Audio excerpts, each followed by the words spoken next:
तो हमें ये मालूम ही नहीं है, लोगों को पता ही नहीं है कि आज़ादी दिलाने में कितने सारे लोगों ने कितनी अपनी कुर्बानी दी है, कुर्बानी किस तरीके से दी है। उन गानों को बस एक एंटरटेनमेंट पीस की तरह देखते हैं। आप जब उस गानों को सुनते हैं, जब उनको पढ़ते हैं, जब उनकी ये तस्वीरों को देखते हैं, पता नहीं मेरे तो रोंगटे खड़े हो जाते हैं, क्या-क्या होता है, जैसे लगता है कि आपके अपने परिवार का, आपके अपने घर का कोई सदस्य हो, कहीं खो गया हो, उसके साथ कुछ बदसलूकी की गई हो, इस तरीके से मुझे महसूस होता है। तो आप जब पढ़ेंगे ना, उनको जानेंगे ना, तो आपको समझ में आएगा कि आपने किनको खोया है और कैसे-कैसे अत्याचार हमारे देश पे, हमारे भारत पे और हमारे लोगों पे क्या-क्या अत्याचार सहे हैं, क्या-क्या जुल्म हुआ है उनके ऊपर।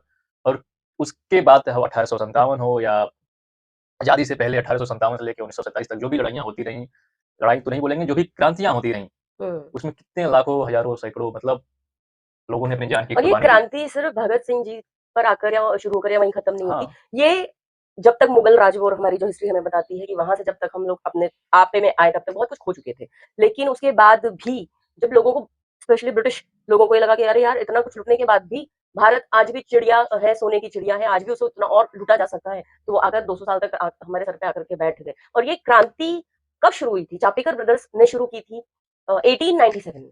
और उसके बाद और कई सारी घटनाएँ दशकों बीतते गए और हम अब बात कर रहे हैं भगत सिंह की जो कि 1907 से लेके 1931 तक की बात हो रही है और वो मात्र 23 साल क्या होता है 23 साल? हमें आज हम अपनी जनरेशन 23 साल तक हमें पता ही नहीं होता कि हमें जीवन में बढ़ना जीवन में किस दिशा में है। करना क्या है, जाना क्या है, करेक्ट। पता ही नहीं होता लोगों को। और उन्हें वो सब कुछ करके चले भी गए।